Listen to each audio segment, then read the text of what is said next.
จากเก็บไม้ตอกขอกตามเรียบร้อยไปหลายเติบเนาะอาสิมาเบิ่งน้องสอนทำกับข้าวหรือว่าเฮ็ดกินเนาะ โอ้เราก็เคยเห็นน้องสอนเฮ็ดกินครั้งแรกได้นี่พี่น้องโอ้แต่งเจียวเจียวเพี้ยเนาะเอาชอยเป็นตอนแล้วก็เสียบใส่ตอกไว้เนาะเป็นอะไร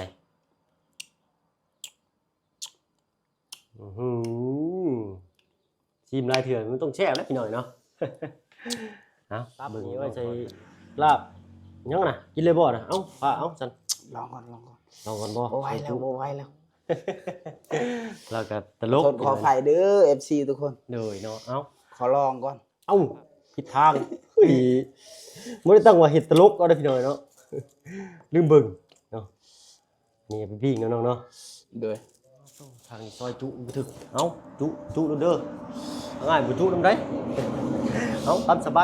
ยเป็นยังจิบ่จุนะให้บ่กล้ากินดิบเด้อหน่อยบ่ถ่ายได้บ่บ่เป็นหยังกินรสเนาะกินเลิศบ่ก็ขอโทษขออภัยนำหลายๆทางผู้บ่กินดิบพี่หน่อยเนาะเอ้าก็หลายภาคเก็บกินจังซี่พี่หน่อยเนาะซอยจุแต่เฮาก็กินธรรมดาแหละเนาะกินหลายๆก็บ่งามเนาะเป็นไดเนาะเข้าบ่ครับ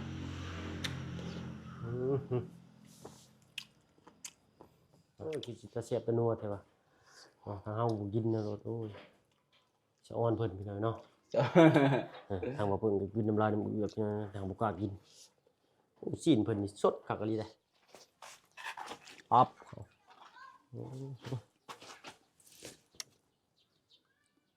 บ่ท่าเกลือบ่เนาะบ่เลยเนาะ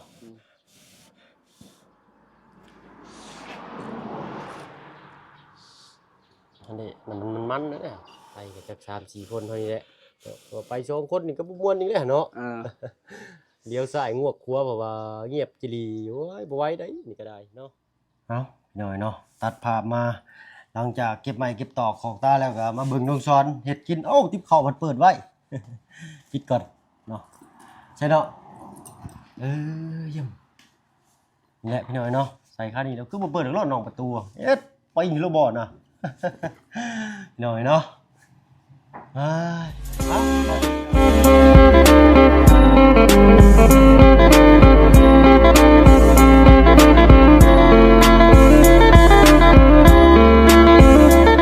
ก่อนอื่นก็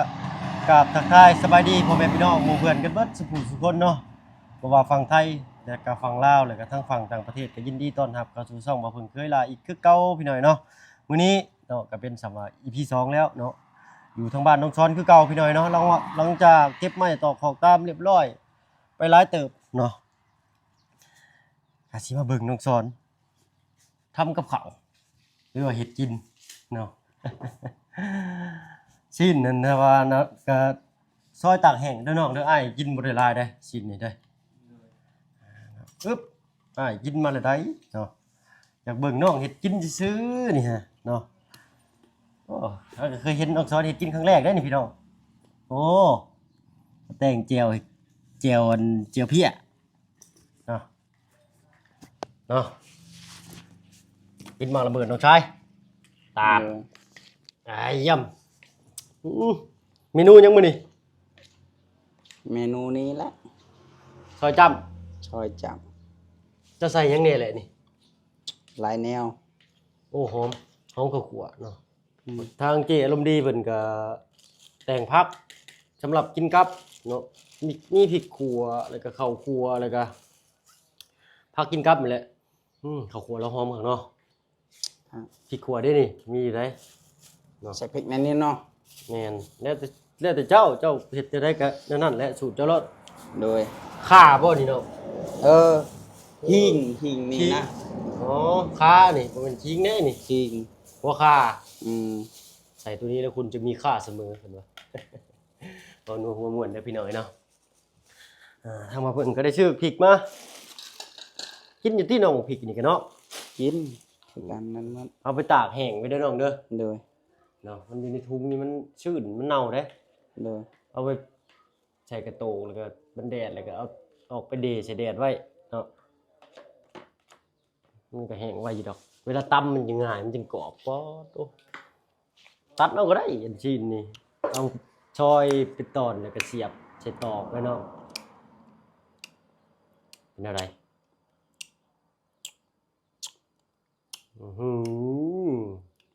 ชิมลายเถื่อนมันต้องแช่แล้วพี่หน่อยเนาะ เอาเบิ่งน้องซ้อนเพิ่นเฮ็ดกินกันให้ซอยให้บ่ปิ้ง เอา อันนี้ต้องเล็กย่างต้องไปย่างไฟไว้แล้วก็เคาะ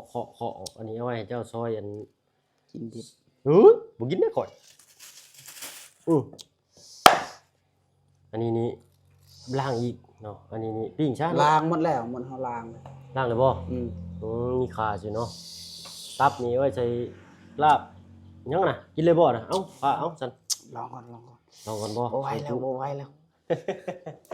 แล้วก็ตลก ขออภัยเด้อ FC ทุกคน เลยเนาะเอ้า ขอลองก่อน ลายผักก็ลายกินนี่ผักนี่น้องนี่อ้ายบ่กินน้ำได้ดิบได้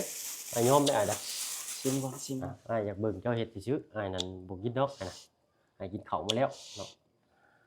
ถามน้องเพิ่นบางเรื่องน้องเพิ่นก็ว่ายังบ่ทันได้กินข้าวเสียงหย่ำดังพวดบ่ต้องกินลายเด้อดิบเด้อกินได้แต่บ่ให้กินลายเด้มันเป็นพยาธิเด้เนาะเบิ่งอันนี้เอาไปปิ้งซะเนาะ โดย เอ้าผิดทางไม่ได้ตั้งว่าเห็ดตลกเอาได้พี่น้อยเนาะลืมเบิ่งเนาะนี่ไปปิ้งเนาะน้องเนาะ โดย ปิดมันหน่อยนึงปิ้งพอดีแบบปึ๊บนี่โรยเกลือป้าเป็นนัวจั่วหน่อยหนึ่งเด้อนี่อันนี้ต้องพักตัวนะเอาลงมา มานี่แหละ แล้วอันนี้ว่าให้น้องเห็ดกินนี่โอ้มันเป็นนี่เอ้าเห็ดรสอันนี้เบิ่งอันเด็กย่างนี่ต้องเอาไปอันนะก่อนนี่ ล้างหมดแล้ว ล้างหรือบ่ คือยังดำอยู่เนาะค้างไฟก่อนอึ๊บเอ้า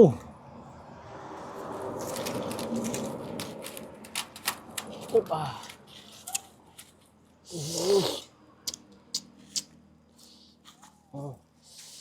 ล้างมือก่อน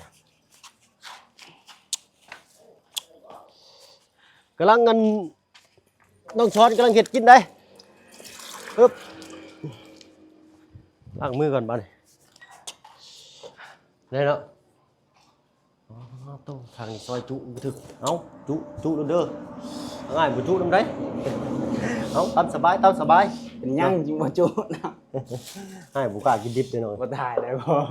บุเป็นหยังกินรสเนาะ กินเลิศบ่ แต่ขอโทษขออภัยนำหลายๆทางผู้บ่กินดิบพี่หน่อยเนาะเอาก็หลายภาคเก็บกินจังซี่พี่หน่อยเนาะซอยจุแต่เฮาก็กินธรรมดาแหละเนาะกินหลายๆก็บ่งามเนาะเป็นไดเนาะเข้าบ่ ครับ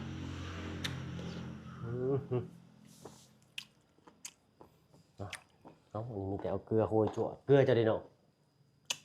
เฮือน ถึงเดือนเอากินก่อนก็ได้ฉันผ่าขี้ริ้วกับอันนี้นี่น่าสิปิ้งเนาะมันติดมันเนาะหยำบ่ขาดได้นี่เอาตามสบายเลยเด้อ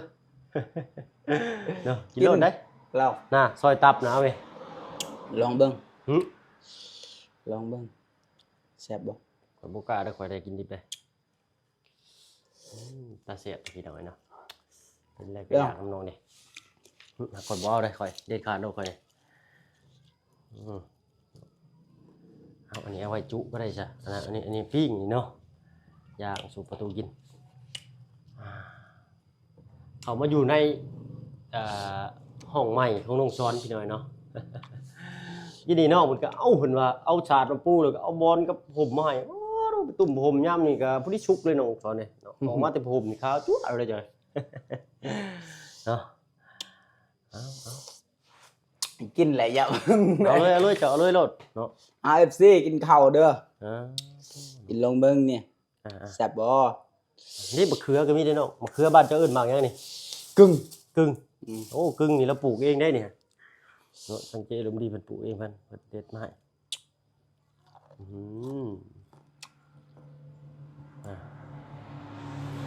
คนสิมีเหือมีแห้งเนาะคนเฮ็ดเวียกหนักๆนี่ตามเบิ่งนี่เพิ่นสิกินข้าวคำใหญ่หน่อยเนาะตามที่ลุงบ่หึงเนาะลุงก้านเนาะอยู่บ้านตะคูนี่แหละน้องอันอ้ายของแม่เนาะข้าวติ๊บน้อยหนึงอยู่แล้วจก2คำเท่านั้นเนาะกิน2-3คำแล้วก็ไปเฮ็ดเวียกต่อเราก็ได้บ่ปากบ่ติ้งเราก็ มากินข้าวเด้อ FC ทุกคน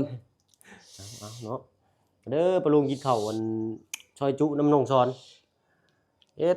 หลังจากเราคนฟืนมาเมื่อยๆเราก็ได้เนาะเติมพลังจังหน่อยเรายังบ่ได้กินข้าวเช้าใช่ไหมเนาะว่าฝนคือสิลงมาอีกแล้วมื้อนี้เนาะ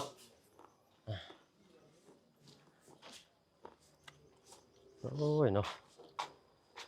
ครึ้มฟ้าครึ้มฝนมาเลยพี่น้อยเนาะ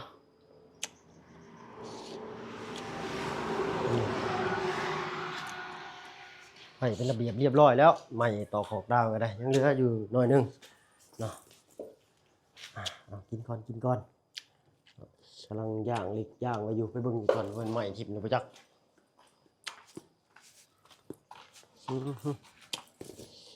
มาเด้อไปเด้อกินข้าวเด้อบ่าวบุญบ่าวจัน เด้อซอยจุซอยจุบ่ไปแม่ไปซอยจุกัน กินข้าว เอา ไป เอาเกลือใส่ก่อนบ่ บ่ละ บ่ใส่บ่ สัตว์จำนะ อ๋อเอาตามใบเลยเนาะใส่เลยเนาะเอาเบิ่นเนาะแบบบ่ต้องเอือบเกลือเลยเนาะ อย่านี่ เอา มันแห้งนี่ เกลือบ่ต้องเอือบเราเฮ็ดเนาะย่างเลยซอยเลยก็ ไปบ่าวบุญบ่าวจัน มาเด้อ มานะชิมนี่แซ่บบ่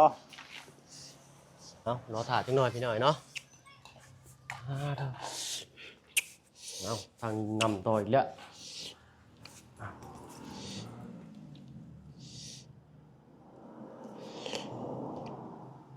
บังได้ปลามีขีดคมชิ้นที่เพิ่นเตรียม ร มา ส ให้ แล้วบ่ได้ เย กินนี่ โอ้ซอยจุนี่ได้ อืม เจ้าคือบ่กินตับมันตับซอยจุบ่มักบ่ มักคือกัน อย่าสิเฮ็ดได้กินบัดนี้สิปิ้งบ่ตับสุกยากอยู่เด้ปิ้งตับนี่ก็ได้อ้าวเนาะกระโตกกระเต้นน้องเพิ่นก็อยู่เฮือนเนาะซ้ำว่าใส่กระโตกก็ซ้ำว่าบ่ได้ใส่กระโตกน้องเพิ่นเตี้ยเนาะขาบ่มีขากระโตกนะเนาะจังไดก็ตามแต่พี่น้อยเนาะกินง่ายอยู่ง่ายเนาะมีซำใดก็ใส่ซำนั้นเนาะน้องเนาะกินแบบเราดิมีเหือมีแห้งพี่น้อยเนาะกินเลยก็เฮ็ดเวียกเฮ็ดงานคำเข่าเรานี่สมกับเราเฮ็ดเวียกเฮ็ดงานลีได้คำจักรปั้นนี่เนาะข่อยสิอ้อนเรากินข้าวคำใหญ่เด้ว่ะ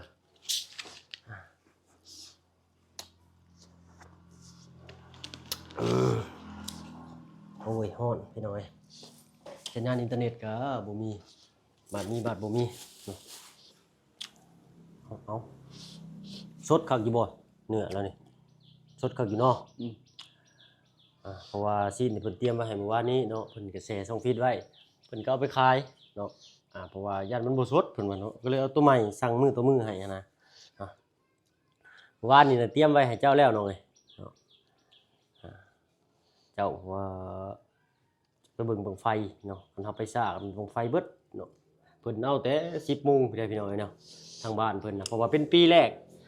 แต่ก็ครั้งแรกเลยนะมิติใหม่ก็ว่าได้เนาะทางบ้านเพิ่นบ่เคยมีงานบุญบั้งไฟเนาะน้องสอน โดยบ่เคย ก็คือว่าเป็นปีแรกแต่ก็ครั้งแรกของน้องสอนอีกพี่น้อยเนาะบั้งไฟครั้งแรกแล้วก็ขึ้นงามเนาะขึ้นสูงขอให้ฮักเฮาขึ้นสูงคือจังบั้งไฟอันเด้ เนาะเอาน้อยหนึงพี่น้อยเนาะโอ้กินง่ายอยู่ง่ายสิคายอยู่นี่พี่น้อยเนาะเบิ่งเอาไปเบิ่งกันปิ้งชิ้นให้เจ้าก่อนเพิ่นใหม่อยู่บ่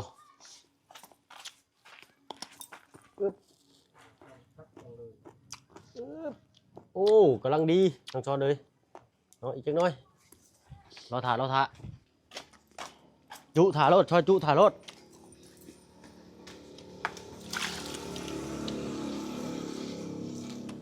โอ้ยฝ่าฝนนี่ก็เป็นใจอีหลีเนาะพอดีแล้วบุญแล้วศีลเลยก็ฝ่าฝนก็จ่อท่าอยู่พี่น้อยเนาะเอ้าผักหญ้าขาหุ่นเพิ่นก็เตรียมมาให้คักเลยเนาะพร้อมกินเลยนะอันเจอารมณ์ดีเพิ่นนี่โอ้เกรงอกเกรงใจเพิ่นพี่น้อยเนาะบ่เลยบ่เอาบ่เราก็แต่งให้ได้ยันเจ้าไปพุ่นบ่มีพักเราก็ขอมุกขอบใจทางเจอารมณ์ดีเพิ่นหลายๆเนาะเอากินน้องกิน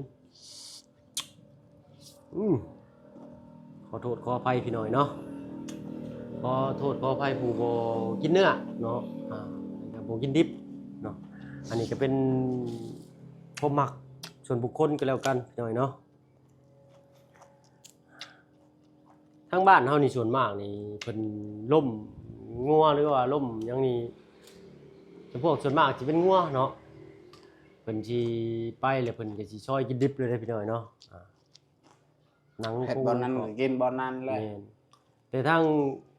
อ้ายเคยไปอยู่เด้ไปซอยเวียกเฮ็ดบุญเนาะในคนในบ้านนั่นแหละเพราะว่าเขาเป็นเคยเนาะไปล่มงัวทั้งบ่เพิ่งก็บ่ได้ล่มเนาะพี่น้อยเนาะไปจับนั่นจับนี่ซอยซื่อบ่กล้าเด้อข่อยเนาะเห็นมันทางเคยกินเลยโอ้โธ่เนาะทิ่มใส่ไฟปึ๊บแล้วก็คูโดนแล้วก็ซอยเลยโอ้ดูซีนนี่ยังติ้งดึกๆอยู่พี่น้อยเนาะเอ้ยเว้ามาแล้วก็เป็นตาแซ่บซ้ำทางว่าเพิ่นก็ไปก็เพิ่นว่าคุ้มเพิ่นว่าไปครัวงัวนี่แต่บ่เพิ่นโอ้ยบ่เอานำได้บ่กล้ากินพี่น้อยเนาะคันแฮงเฮาไปครัวเลยก็แฮงสิไปกินในบ่อนหันเลยแฮงบ่กล้ากินนะ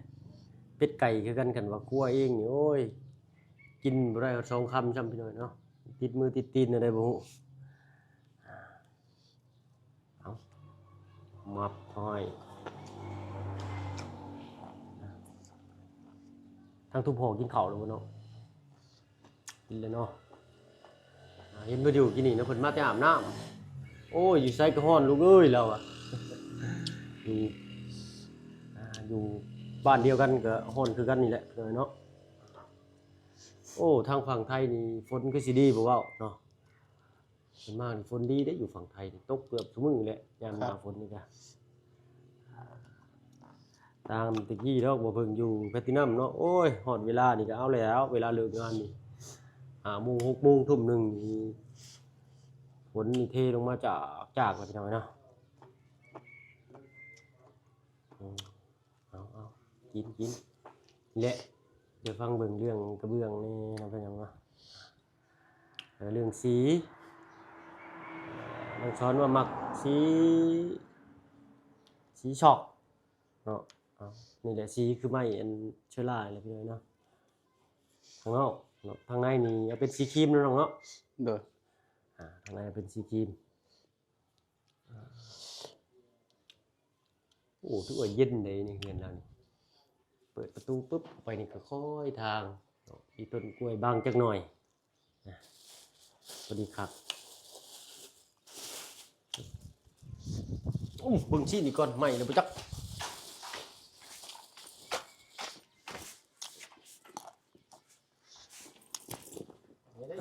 เอาน้ำนี่เอาน้ำเอ้โอ้เราถ่ายจังหน่อยนึงเนาะโอ้กำลังสำลาเลยน้องสอนเอาเลยบ่โอ้ยชุบจังหน่อยก่อนเนาะอยู่ในเนี่ยกระดิบแล้วพี่หน่อยเนาะอ๋อตู้แดงจึงคือเนาะก็คิดก็คือสิบ่เป็นหยังตี้พี่หน่อยเนาะชิ้นบ่ได้มีเลือดมียางยังน่ะปิ้งอีกบ่น้องเพิ่นจุแล้วแหละพี่หน่อยเนาะปีงเองกินหลายกินน้อยเดียวซื่อพอแม่นๆดีกินหลายดีได้พยาธิหายได้มันบ่ดีกินพอหายอยากพอแหละเนาะโดยเฮาก็เห็นเพิ่นกินได้ดีใจเลยพี่น้องเพิ่นผู้กินดิบนี่ได้โอ้ยคือสิตาแซ่บตานัวแท้ว่าทางเฮาบ่กินนะโอ้ยสะอ้อนเพิ่นพี่น้องเนาะทางบ่เพิ่นก็กินน้ำลายน้ำเอือกนะทางบ่กล้ากินโอ้ซีนเพิ่นนี่สดคักอีหลีเด้ เราถ่าจังหน่อยปิ้งชิ้นกำลังเงินแหมๆเขาหน่อยหนึงเนาะเว้ยเนาะก็ทางแม่ใจบุญเพิ่นก็ฝากเงินมาตั้งแต่รอบซื้อทรายพุ่นแหละพี่น้อยเนาะเงินเหลือจากซื้อทรายซื้อรองเท้าบูทแล้วก็แว่นตาให้น้องซ้อนเพิ่นทางแม่เพิ่นว่าเห็นน้องซ้อนเฮ็ดเวียกเมื่อยเนาะเฮ็ดแล่นเวียกหลายทางก็อยากให้น้องกินเนื้อเนาะจะได้มีโปรตีนเข้าร่างกายแน่เพิ่นว่าเนาะเอาปิ้งเบิดบ่น่ะเอาสั่นไปปิดกับเผาให้ปั๊บ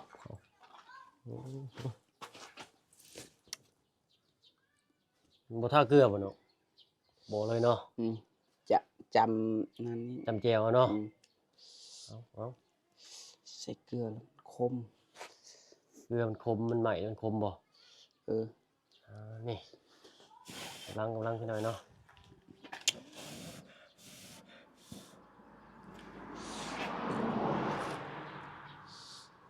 อันนี้มันเด้อ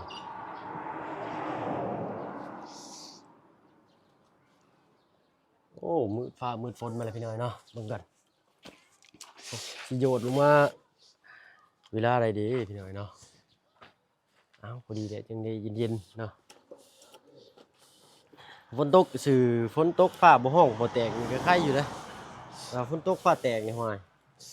บ่อยากเอาตารางเฮือนพุ่นเลยพี่น้อยเนาะ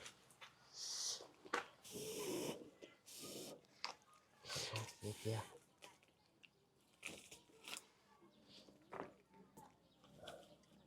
เวลาไปป่าก็เฮ็ดกินนี่สิบ่เนาะเวลาไปป่าไปหยังนี่เคยไปกินข้าวอยู่ป่าอยู่บ่ เออ อยู่ไห้อยู่หยังอะไรเนาะได้ชิ้นได้หยังไปกับปิ้งจังซี่บ่โอ้แต่อยากไปนั่งปิ้งชิ้นอยู่เทิงภูน้องเพิ่นพี่น้อยเนาะพักได้เนาะเอาอันไปหาปลาได้น้องเนาะหาปลาในอันห้วยห้องในเขาอะนะแล้วก็เอาใส่กระบอกไม้ไผ่เนาะ โดย โอ้ยเผาคักพี่น้อยเนาะโอ้ยถึงมีโอกาสดีๆไปดิเนาะไปกับจัก3-4คนเท่านี้แหละก็ไป2คนนี่ก็บ่ม่วนนี่แหละเนาะ เออ เลี้ยวซ้ายงวกขวาเพราะว่าเงียบจิลีโอ้ยบ่ไหวได้นี่ก็ได้เนาะ บ่ว่า ครับเส้นทางก็